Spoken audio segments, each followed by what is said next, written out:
Hello everybody and welcome back to game number 2 between CDEC and TongFu. Game number 1 going the way of CDEC. Well, let's see if TongFu can bring it back in this best of 3. The winner of this best of 3 goes through to the D2CL Chinese group stage. So it's a pretty important game for these guys. We've already seen one team go through, but let's head over to the draft and we'll talk about that in a little bit. Welcome in my co-commentator Scant. How do you feel about game number 1? Yeah, it was interesting to watch. For a while, the game was up and down here and there, and then ultimately, I mean, I probably said it too much in the previous game already, but ultimately, I think with Global Silence giving like a crazy good advantage in the team fights and CDEC taking the game, they do rush pick that Clockwork again, which did so much for them in the last game, and it's interesting to me because I feel like Clockwork a couple weeks ago was probably the most picked offlaner, and I think, at least from the games I've watched in the last week, it hasn't been picked that much. But CDEC definitely going for it, and it's one of their favorite offlaners, and it did a lot for them last game, so why not? Yeah, definitely. So the other team that has made its way through was Vici Gaming Potential, knocking out Terrorblade there in the previous match today.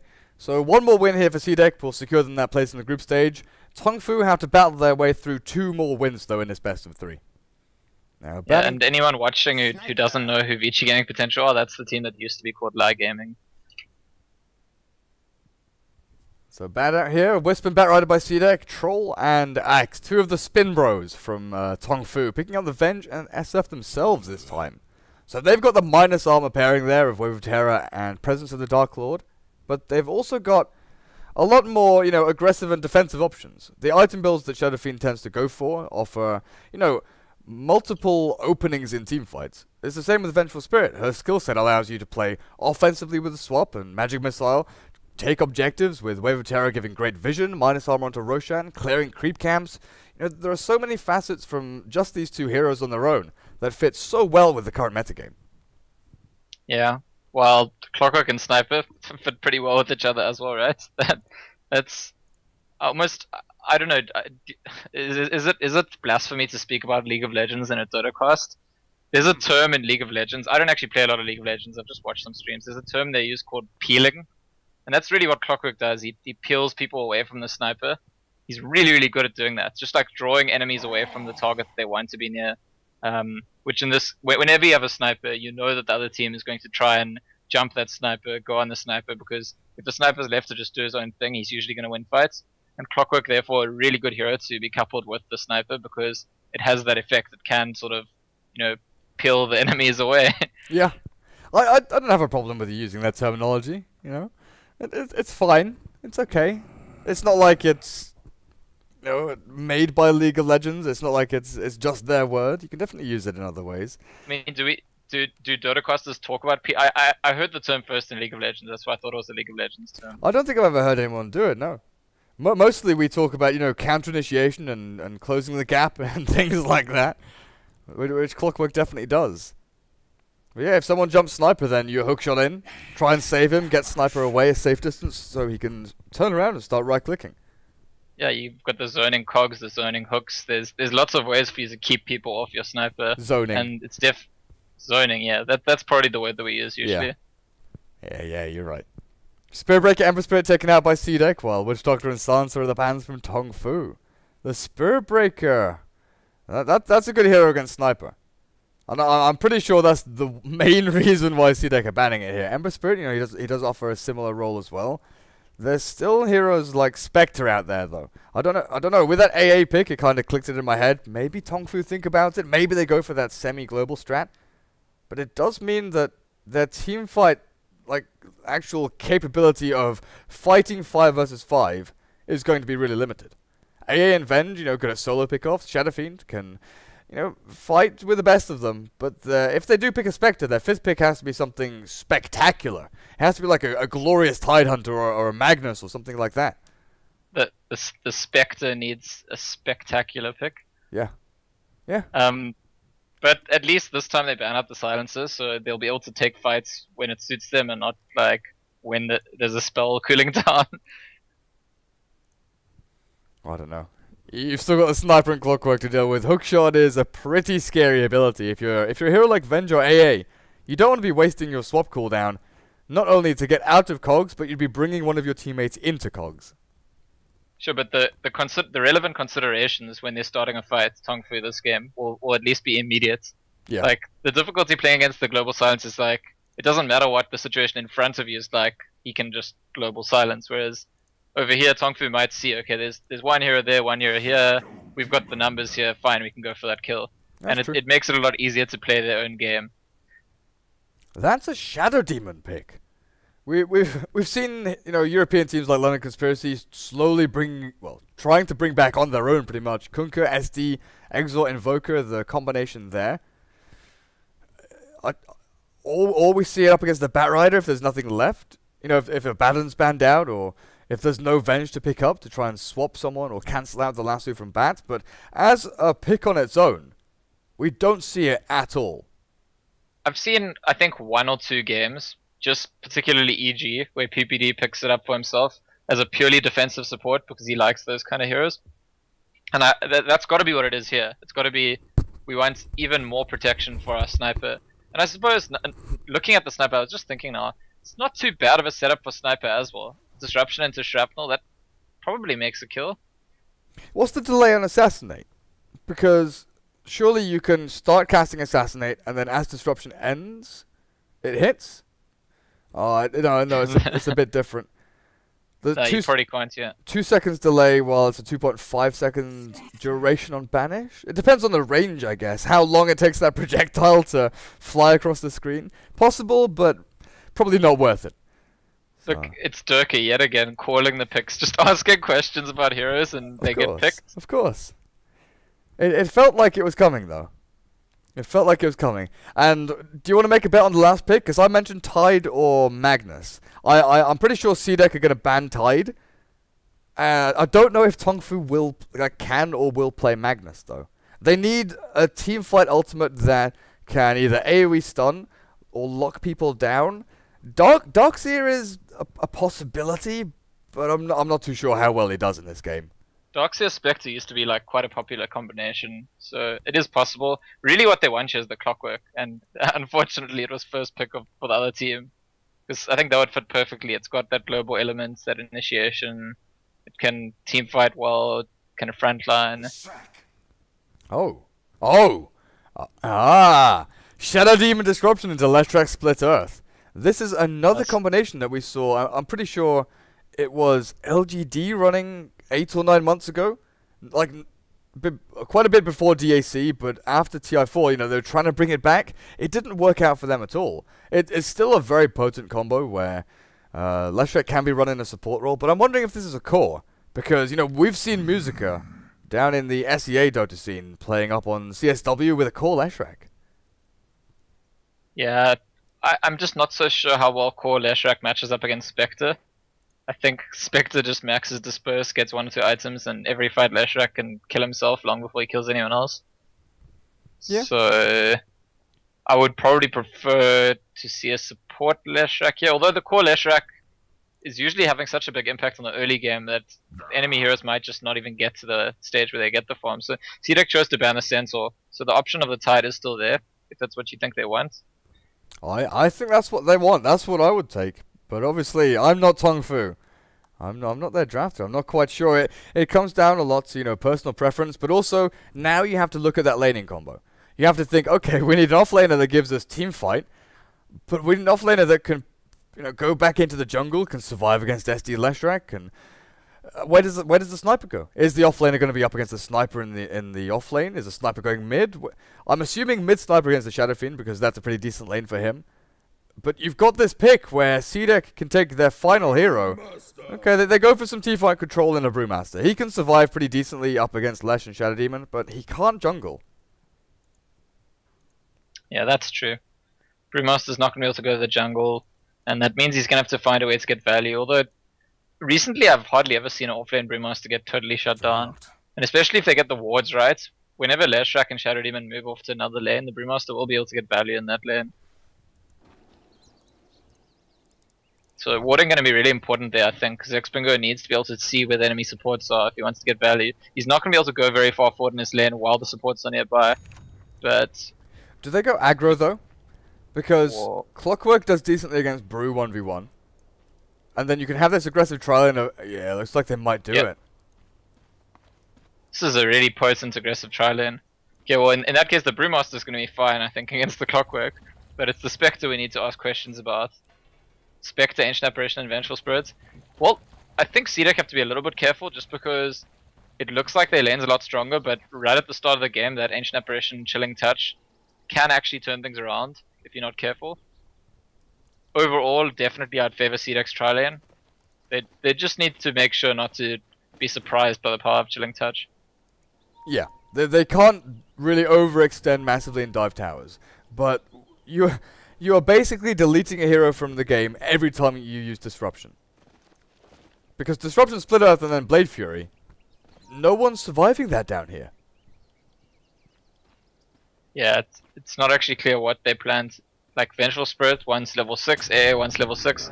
Both could do relevant things in that scenario, but right at the start, it's going to be hard. Probably what's going to happen is the Spectre's going to have to be super passive and just not get much farm. Both bounty Stand runes. back a lot. Who got the bounty runes last game? Because the same team got both last game, didn't they? Was it TongFu? Or am I thinking back to the first series? Yeah, in game 1 of the first series, the same team got both. Okay, yeah. But I don't know about last game. Well, regardless, CDEC getting both of them in this game. Shadow Fiend up against the Sniper at mid, so Shiki playing up against UU9. Once again, XZ on the Clockwork, 1v1 against Zex Bingo. So Brewmaster, you know, this isn't a super difficult lane for him like this tri lane would be. And looking down to the tri lane, Shadow Demon played by Garda. While we have Aggressive on the Juggernaut, Q playing the Leshrac up against the defensive tri lane.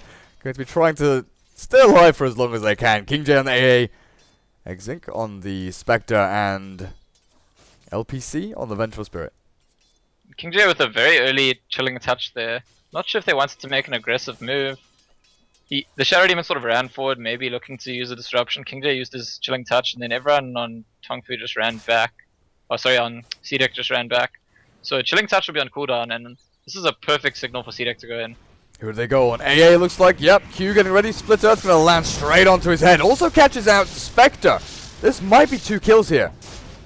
Spectre's dropping low, taking a few more swipes from the Sword of Juggernaut. Garda, Q, continue with the right-click harass. Leshrac is going to drop low, actually going to die here to the Vengeful Spirit. So they get a 1-for-1 trade. LPC will be the second to fall. Just non-stop right-clicking action here down in this bot lane. Yeah, I think Leshrac's going to be kicking himself there because he probably escapes if he doesn't try to stun or if he hits the stun. But he did the one thing that kills him, which is try stun and miss it. But it seemed a bit disjointed there. Both Garda and Q, it seemed like they made the call, let's finish off the Spectre. Juggernaut backed off. Maybe if the Jug tanks up a few more hits, they all survive. Oh, they're smoking to mid right now. Not even taking a break. And SF going for that... No, SF forced to not go for the rune. Yep. Level 2 shrapnel's ready. Too strong, too strong. He just dies if they catch him now, definitely. If he gets disrupted, he's absolutely dead. He's dead now. He's gone too far forward. Disruption, yep. Q gonna light up that Split Earth. Shrapnel's already dropped. And with the level 2 on Shadow Demon, the Soul Catcher amplifying all of that damage into pure. Now what about this off lane? We haven't discussed that at all. Well, Aggressive in the meantime is dropping pretty low down here. Chilling Touch, Stun, Wave of Terror, just everything thrown at him. But this off lane, Clockwork doing decently, 10 for 2. Brewmaster a little bit ahead with 12 for 3, 13 for 3 now. But it's even as we expected. I think the only one big difference is that Clockwork is running out of mana pretty damn quickly. Well, one interesting facet is that in this 3v3 lane, the Spectre's actually getting twice as much farm as the Juggernaut so far. So it's almost like a consequence of the fighting going on. And here comes another disrupt. Is the Split Earth going to be in time? Looks like it is, but only on the Vengeful Spirit, not on the Spectre. Good move there by Xink. Or Garda. Once again, King J finding the counter kill every single time CDEC find an opening. TongFu are reacting very nicely. Yeah, so the awkward thing for CDEC is that they have a much stronger presence 3v3 here, but they're basing their lane play around going for kills, and that means that after each kill and between each kill attempt, the Spectre can actually get lots of farm because he's not under threat. You can see Juggernaut doesn't have mana for spin, or Shadow Demon and Leshrac just went mid, and in all those situations he's actually going to get plenty of farm.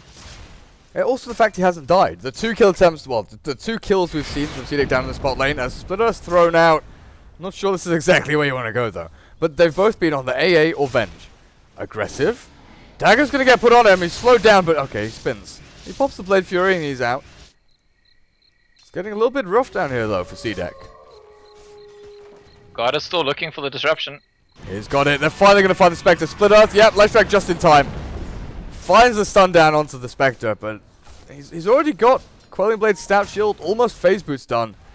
As Shiki is on the run, Vengeful Spirit made a loop around towards their mid lane.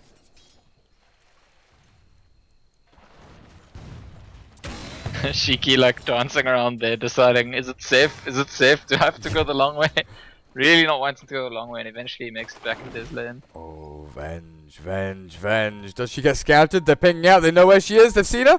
They know. They just know. She's going to stun the Leshrac, but here comes the disruption. Not throwing it, just waiting for the assassinate. This might return a kill on the Leshrac onto the Shadow Fiend. Again, I'm just going to wonder, is it worth it? Especially with the sniper? No. Cold Feet catches him out. The raise isn't going to come in time because of the disruption down on Shadow Fiend, but there we go. SF with a double kill out of nothing. What? Yeah, Sniper very keen because he had 3 levels in Shrapnel and he's like, I just want to go. But SF actually had a double damage at the start. Also, just the damage output of Shadow Fiend with all the raises. It's always risky if you go on the SF and you don't kill him right away. He's going to kill you too very often, or even kill you first sometimes. Now you've talked about roaming supports before, and you don't feel that they're really that impactful when looking at the grand scheme of things. You know, you look at the game overall, and you see that they've made 7 kills for CDEC here. They're controlling the early laning phase, but they're not doing that much in terms of map control, in terms of taking objectives. They're not stacking the jungle. They're not creating a gold bank here for the Sniper or Juggernaut to fall back on. The Jug is 17 for 5. He is 8 CS behind the Spectre.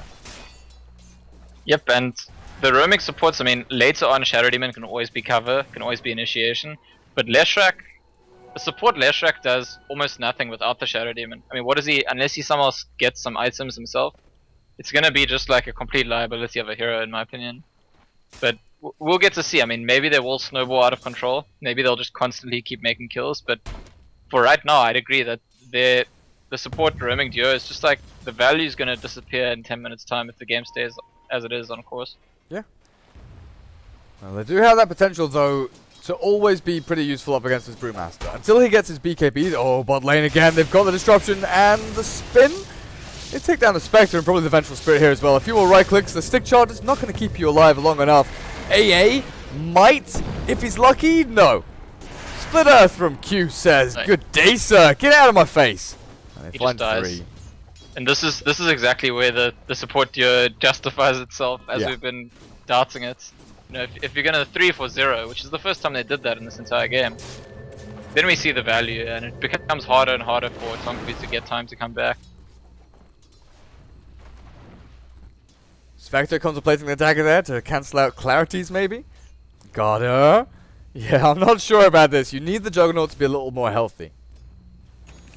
But I was just looking at this Brewmaster and thinking, until he gets BKB, he's going to get disrupted, Split Earth, and as I'm explaining this, I'm actually also doing a play-by-play of what's happening on bot lane. Yep. But that's what's going to happen to him. He's going to have a rough time jumping in and clapping and then getting ultimate off. Most likely, he's just going to have to jump and Primal Split. You know, this lane reminds me of, like, you can imagine a pot on a stove and there's boiling water, and like TongFu with their hand, putting the lid on all the time, not letting it boil over, and we kind of sort of, another kill attempt? Okay, wasted Omni Slash. I think both of us got the impression that TongFu were holding the lid down pretty well, and just as we started discussing that, the water like boiled over completely. Yeah, all of a sudden, got a little bit too hot in there. Now up at top lane, Vengeful Spirit will be supporting the Brewmaster, maybe looking for a kill on the Clockwork. Brew does have a pretty nice level advantage. 1 level up on the clock, in fact. How are we looking net worth-wise? Venge cutting through the trees. Sneaky little devil. But the Brewmaster has the 2nd highest net worth in the game. Oh, Shadow Demon's gonna find the SF. Sniper's a little bit far away. They've got the Soul Catcher and the damage. In come the TPs. Sniper I don't know, you're going to back up and try and assassinate or something because you've already been stunned. The supports get the kill on the Shadow Fiend, and there's no further aggressive play from TongFu as the Purge from God are going to lock down the Venge, and Shiki attempts the last hit secure with the Assassinate. Yeah, Sniper being far away is very misleading these days because Shrapnel and Assassinate both have such long range. I mean, he doesn't, in that situation, I feel like he didn't even need to run in and hit. He could just throw his spells, and he's a sniper. Like, he doesn't listen to the laws of range limits. He just hits people. Juggernaut under the tier 1 tower, battling it up against the Spectre. He's just sort of baiting out as much damage as he can to see when his supports are coming back in. I feel that the Juggernaut play just then was to try and maybe bait TPs from the AA or Venge or something like that, then spin away, so that it opens up lanes elsewhere. Clockwork's having a pretty rough time up on top, so you don't want supports moving up there. Sniper obviously would get a free lane mid then against the Shadow Fiend. Yeah, and Shadow Fiend's also had a bit of a rough start, starting to catch up because he's got this jungle here, but that early kill when the Shadow Demon and Leshrac rotated towards him really did hurt him quite a lot. Especially because the Sniper can threaten to kill the Shadow Fiend quite often if the Shadow Fiend just spends time in lane. If he pushes up to the tower, he can pretty much die if he crosses the river, just the Sniper.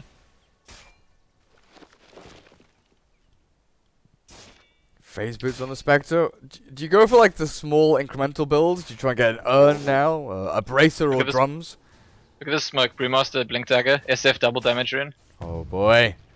Zex Bingo getting ready. Juggernaut is going to be really sad about this one. They're looping around. He does still have spin, but he doesn't have TP.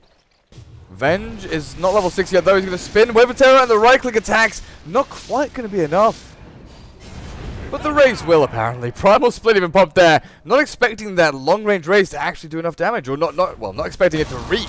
So I certainly wasn't. I think it's the Spectral Dagger hit the Juggernauts, and it just wasn't slowing him until the spin ended. And I think it just like put that little bit of slow on him as the spin ended.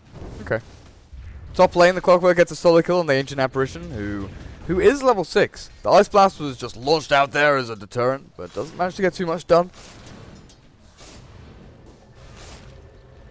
So TongFu will go for the bot tower now, which would give them quite a lot of gold. I suppose they've lost the tower, so they actually need the trade. But it would also free up some space if they could. No, they're not going to get the tower, are they? It's really a tower they want to kill, so that it's much harder for people to constantly be pressuring Spectre. Yeah, the TPs just keep coming in. Like, smoke TP. This SD and Leshrac have continually been on this bot lane. And they're also progressing nicely in items. When you look at the SD and realize he's 6-1, with 7 assists, Leshrac 3-2 and 9. They've had so much assist gold. There's Arcanes on the Lesh, there's Urn Tranquils up on the SD. 11 minutes in, plus 700 gold in the bank ready for him. While support's on the Radiant, you know, the Vengeful Spirit doesn't have boots yet. Yeah, and I think that they're very susceptible to Clockwork right now, who has only made 1 kill so far, but he was in a farming lane against Brewmaster pretty much for most of the game, and he's going to become active now, and he has so many targets to go for. And a haste rune in his bottle right now. Well, they almost spot out the Brewmaster there. Shadow Fiend just going to clear out these camps. He has his mech done in, what, 50 gold? Something like that, so it's pretty damn close to this. Once he has mech, though, I don't feel they're in a position to go and snowball push. They can't go and do that posturing move where they walk up to a tower and say, come at me. They don't have enough items, levels, and the key thing really, I think, is Venge with boots, and Spectre is a non-factor. Sure enough, you can haunt and maybe join the team fight, but not until the very end. Because if you join midway through, at the start, you're going to get stunned, you're going to get killed, slowed by shrapnel. And the CDEC right now, this. If they get the mech and start pushing and say, come at me, CDEC will be only too happy to oblige. Yeah. So CDEC know that TongFu aren't on the front foot. They can't go and initiate. Actually, they're going to smoke up here. Primal Split is off cooldown, so they do have one tool at their disposal to maybe try and take this. Ice Blast, not going to hit anyone. In comes the Brewmaster though. Clap and Split, not catching. As the Requiem. Pretty lackluster there. Q is stunned up. The Haunt going to come in as well, trying to do as much damage to this Leshrac as possible. I don't know, you've killed the support, but then what? Primal Split's been popped, you've used all of your ultimates. Sniper turns back around on you. In this choke point, throwing down the shrapnel, they'll probably get a couple of kills. At the very least, this Vengeful Spirit will drop. Juggernaut, contemplating the Omni Slash, doesn't want to use it on a lowly Venge as the cogs block them in. You need some more damage. You need to stop this Blink Dagger from Brewmaster, but you're not getting it. While somehow Garda on the Shadow Demon is right at the back. His dominating streak is taken. King J going to take the full Omni Slash to the face as U9 taking the Blade Fury as well. Spectre survives. Brewmaster gets out alive. But CDEC loses 2 supports. The initial engagement, TongFu used everything. They used Brewmaster ulti, Shadow Fiend had to mech, Shadow Fiend had to ulti, or Spectre ultied, and they killed Lesha. That was it. Yeah. I mean, CDEC weren't even feeling forced to use... I mean, Clockwork and Juggernaut waited really long before they even considered using their ultimates. Just, you know, casually walking away, like, not feeling too threatened. We'll wait till the time is right. And that's what we were talking about. It just feels like the power level of the teams right now is such that it's pretty difficult for TongFu to take an engagement, and CDEC was so aware of that they didn't even show much urgency when that fight broke out. They were just happy to wait, and when Brewmaster ulti ends, then we'll turn around on you. Vengeful Spirit can be happy. At the end of that fight, she managed to buy herself boots, so she's running around with just over 1,000 net worth. But the big difference here, you know, you compare the 2 support. Well, you compare the 4 supports. The Radiant ones with a combined net worth of what? 2,400, 20 something around that, whereas the combined supports of CDEC have over 6,000. Yeah, and you know, we talked about how these roaming supports might become a liability if the game evens out, but if the game doesn't even out, then they're absolutely an asset because they have so much more value than the enemy supports. And once Spectre gets Radiant, Shadow Demon is pretty good against him. Yeah, that's true. I mean, the hero I was not sure about the Leshrac, what he'll do if the game does start to even out. But right now, I mean, it just doesn't look like there's any signs that the game is going to even out. It's feeling a lot like, it's feeling actually more one-sided than last game. Last game it was up and down, up and down, up and down. Whereas this game, it does feel like CDEC have just been on the front foot from the start and aren't planning on dropping any momentum. Yeah, in game 1, TongFu did a good job at split farming. As CDEC were just running into tier 1, tier 2, tier 3 towers, you know, 20 minutes in, TongFu were off on the side lanes, farming up their other heroes, just getting that little bit of momentum back, just trying to, you know, bring themselves back into the game a little bit. They were farming jungle, farming side lanes. In this game, they haven't had the opportunity. They're constantly afraid of the initiation power from CDEC. The warding that they've got, you know, blocking out... Is that actually a magic bush ward that blocks off this camp? We'll see when Shadow Fiend clears it and then realizes, hang on, this hasn't respawned.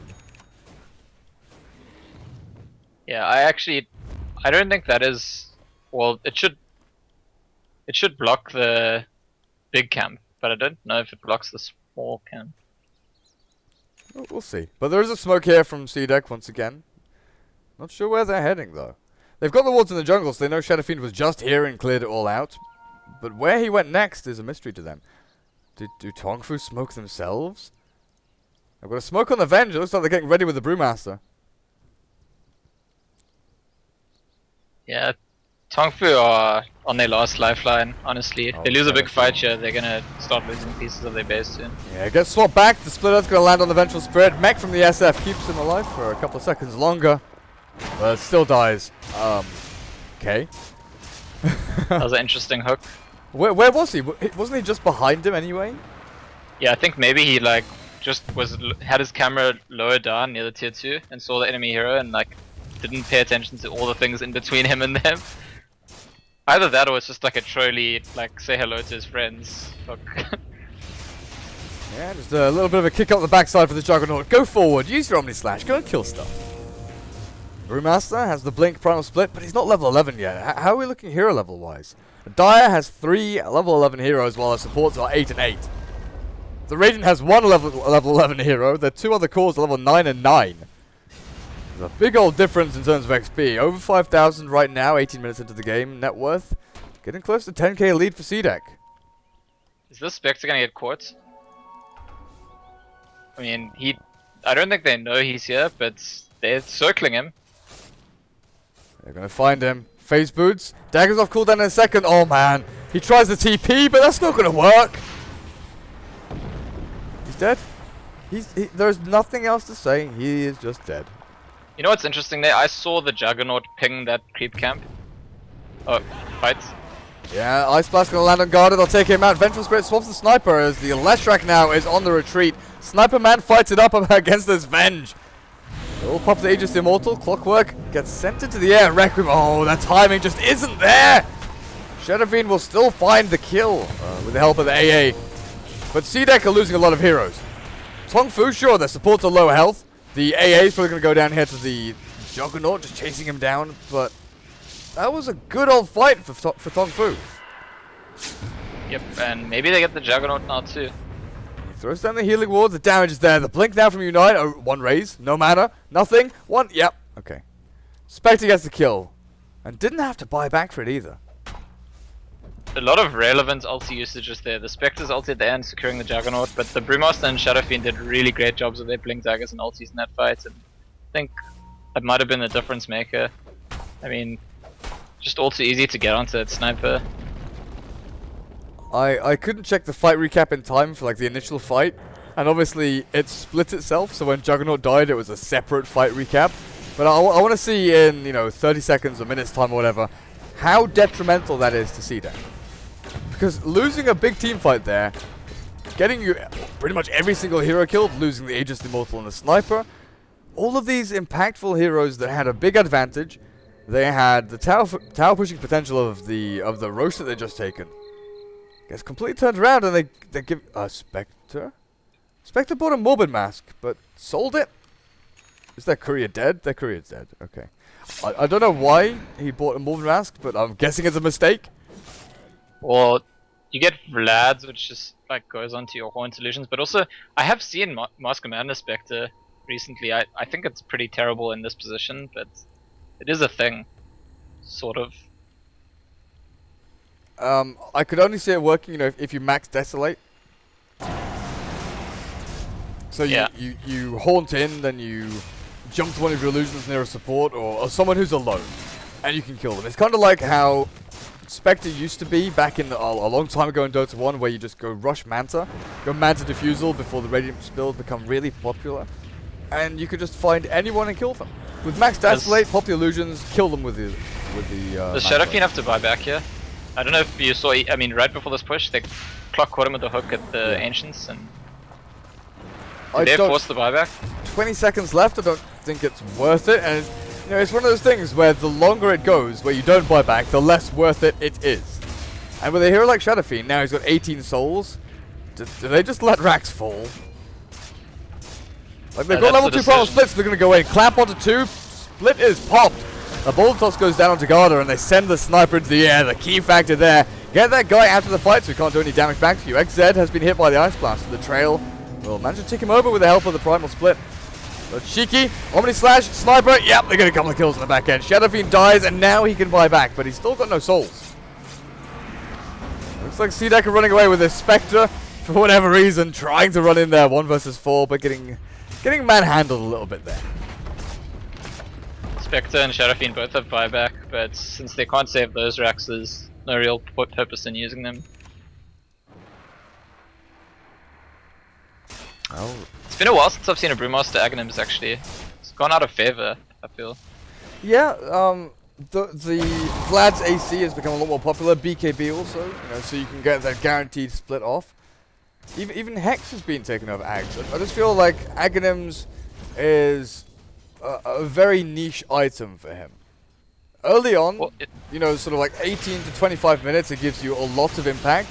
Obviously, once you hit level 16, it's pretty damn good as well. It's just that if the game goes later, sure, Brewmaster falls off, but he falls off even harder if you got Aghanims. Whereas with the Aura, you can always be an impact. Well, I feel this is a desperation Aghanims, because right now the Brew ulti was pretty much the main thing keeping them in fights, occasionally winning them fights. I mean, look at Zex Bingo, he's actually 3-0-4. He hasn't died yet in this entire game. He's like their shining star in the middle of this like mess they find themselves in. And so, you know, because he's mostly the ulti, why not just go all in on the ulti? And if that keeps him in the game long enough, then maybe Spectre and Shadow Fiend can take over at that point. And Spectre did pick up a Morbid Mask, by the way. Yeah, I was just looking at that and wondering, well, could have gone Diffusal, could have gone Yasha. It's just one of those things where I'm more expecting the stat items. So we'll see what he does with that.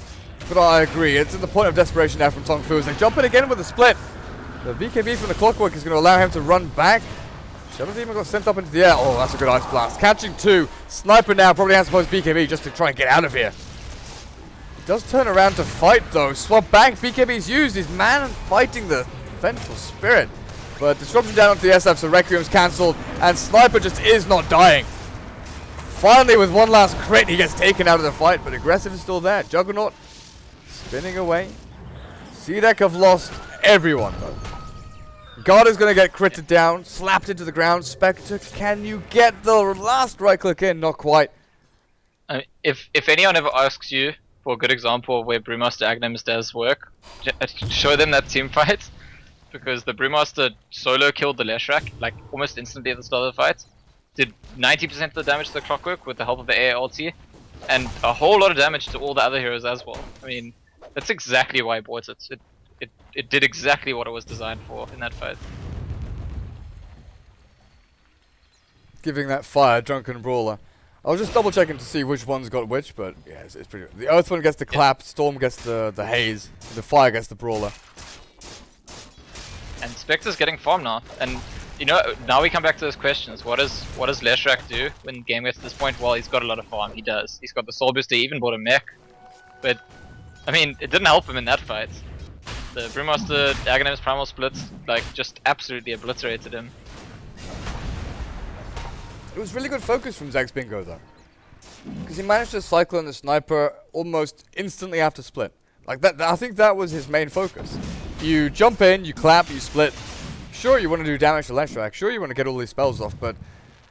Target number 1, Sniper, Cyclone, good. It's just a big old check mark next to, you know, on his to-do list. While the rest of his team, King J landing some pretty damn good Ice Blasts. Yeah, I mean, at this stage in the game, a good Brewmaster ulti can count for like 3 or 4 heroes impact in a fight. It really can. Because he can Cyclone 2 or 3 times actually. And he's got the damage to kill 2 or 3 heroes as well, so... A lot riding on his shoulders. Hook shot onto Venge. She doesn't have any way of escaping this, so it looks like she's just gonna... accept the death. She forced the BKB from Clockwork, so that's acceptable for her. I just keep looking back at the Spectre. 3,000 gold now. Is Radiant still on the cards? Because it's getting late in the day, but CDEC are also, you know, pillaging your base. They're destroying your farms, they're taking your resources, you've got no chance of defense if you go for a Radiance now. Diffusal Blade, Manta Style... And maybe just tank up by a Reaver. Yeah, he still wants the Radiance, but if he's forced to fight now, he might TP back and buy the Diff Blade. I'm not too sure. Again, Aegis is probably going to be the difference maker here because Sniper's going to have 2 lives in this fight. Clap, split, can they keep him stun locked? Looks like they can. Zex Bingo doesn't get it off this time. That's what I was talking about with this combination. Good reaction there from Garda.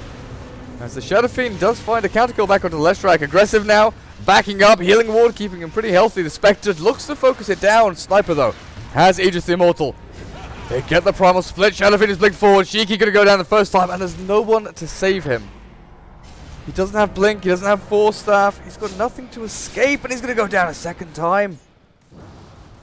Yeah, Brewmaster with that buyback again. Like, sure they stopped him, but the fact that they stopped him and the way that they started to take the fight meant that because he had the buyback, it was almost impossible for CDEC to win the fight from that point. In fact, I feel like they should have tried to just immediately retreat as soon as the Brewmaster bought back. Yeah, now look at this Spectre. Why, we're wondering, does he go Radiance? And it's pretty damn certain he does. So how's that? Oh, yeah, I completely forgot. That first fight up at top lane I was going to be... well, the first fight that TongFu really did well at. I was going to look at the net worth graph and see how it really affected, but overall, CDEC are still, you know, having the trend going their way. It's just these small little bumps where TongFu win a team fight and bring themselves back into the game. Whoa, whoa, whoa, what's happening down at bot? They've got the purge down onto U9. Critting and hitting away. Aggressive. Takes down the SF, and that's no buyback on the Shadow Fiend. Zex Bingo's got to be pretty upset at this point because he's playing out of his mind, doing everything he can to keep his team in the game. And then someone gets picked off like that, and all of a sudden, do we lose another set of Raxes? It's more like, did we just lose the game? Well, Zex Bingo's coming back. He's got 20 seconds to his ulti. Okay, oh wow, Shadowfiend does have buyback now. So he must have just got the gold. Yeah, he just got the gold for it.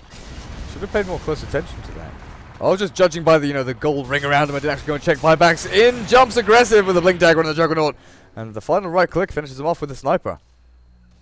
And I can confirm the A is nowhere near to buyback. Nowhere near at all. I have my camera straight on top of Zex Bingo. His blinker's cancelled out by the shrapnel. That's Rex fallen, and CDEC, you better run, get out. Time to bail. They want more. Aggressive, living up to his name. They're gonna go for megas right now. Spectre is hiding that relic. Like, he could quite easily drop the Quelling Blade, drop the TP, but in jumps the Primal Split Brewmaster. Requiem onto the Leshrac, but it's not going to catch anyone out too much. Aggressive gets swapped back as Q probably going to drop here to Exink. So we already see one kill going the way of TongFu. But how does this actually pan out? Because the Vengeance dying, Shadowfiend's dying, Sniper is just hammering away at everyone. Zex Bingo finally rejoins the fight after his Primal Split expires. But he's got nothing left to give. Clockwork, this is super annoying. Zex Bingo's gonna fall, and that's 3 cores with that buyback now on TongFu. GG is called. CDEC taking the series 2-0. Yeah, he really did. That's his second death. So CDEC will be the ones progressing to the group stage of the Dota 2 Champions League Chinese division. While TongFu, they put up a good show. Yeah, well, Zex Bingo put up a very good show. I was really impressed by his Brewmaster play in this game, and again, I just want to say, if anyone ever wants to see what an Aghanims Brewmaster can do, this is still a good game to check out, even though they ended up losing. Well, that's it for D2CL today. We've got some European games later on, I think, that Cap is covering. I've been Durka here from the JD Studios in Berlin. You can follow me on Twitter and Facebook at DurkaDota. Joining me, Scant, thanks again. You can follow him on Twitter at Scanzor. What am I doing later? I'm doing an MLG match later. I think there's PR against somebody, London Conspiracy against PR, but that's not until like 8 PM tonight CET. So stream's gonna go down. You have to wait for Cap to come back at about 4 PM, I believe. So see you guys later. Make sure to tune in to Cap and I later on tonight.